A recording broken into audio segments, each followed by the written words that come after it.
रखता है। पिता का त्याग भी कम नहीं है, लेकिन पिता का त्याग लोगों को दिखता नहीं है।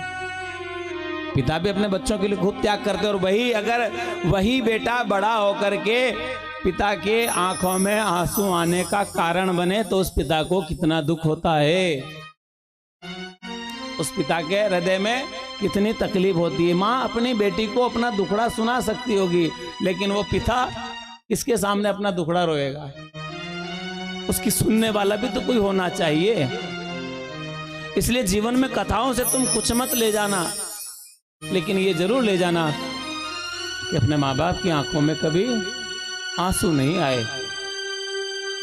अगर हमारी वजह से हमारे माँ बाप की आंखों में आंसू आ जाते हैं तो हमारा थोड़ा कथा सुनना धिक्कार हो जाता है, कथा कहना धिक्कार हो जाता है, कथा में जाना धिक्कार हो जाता है। माँ बाप का त्याग बहुत होता है। अगर पिता आपको कभी कुछ कह भी दे तो उनकी बातों का बुरा नहीं लगाना चाहिए, क्योंकि पिता बहुत त्याग करता है साहब, बहुत कष्ट देखता है। न जाने कैसे मेहनत करके इस मकान को बनाता है, इस भवन को बनाता है, और वो बेटा एक पल में उस घर को तोड़ देता है, तबाह कर देता है। तो उस समय उस पिता की दिल पर क्या बीती होगी। प्रहलाद ने ऐसा नहीं किया। वो एक राक्षस का पुत्र था, लेकिन उसके अंदर ज्ञान था। उसने पिता से हमेशा एक ही बात कही कि पिताजी मैं आपको पिता ही मानूंगा, मैं आपको बाप मानूंगा, आपकी बात नहीं मानूंगा। आप मुझे मार्ग भटका रहे हो बस। लेकिन उसने पिता का अपमान नहीं किया है।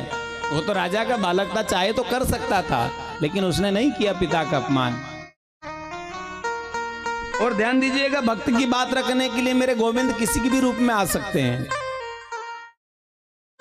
प्रहलाद के ऊपर जब कष्ट आया, तकलीफ आई, दुख आया, तो कोई नहीं आया। कौन आया? भगवान आया। हिरण्यकश्यप को क्रोध आ गया। उसने कहा कि बता तेरा भगवान कहाँ है? तो में राम मो में राम, खडखंभ में राम ही राम, चहुं दिश छा गयो राम ही राम। पिता श्री परमात्मा तो सब जगह है। हरि व्यापक सर्वत्र समाना, प्रेम से प्रकट हो ये में जाना। भगवान है कि नहीं सब जगह? हा? हम सब मानते हैं ना कि परमात्मा है, हमारे सबके हृदय में परमात्मा। सर्वम खल विदम ब्रह्मा, भगवान सब जगह है।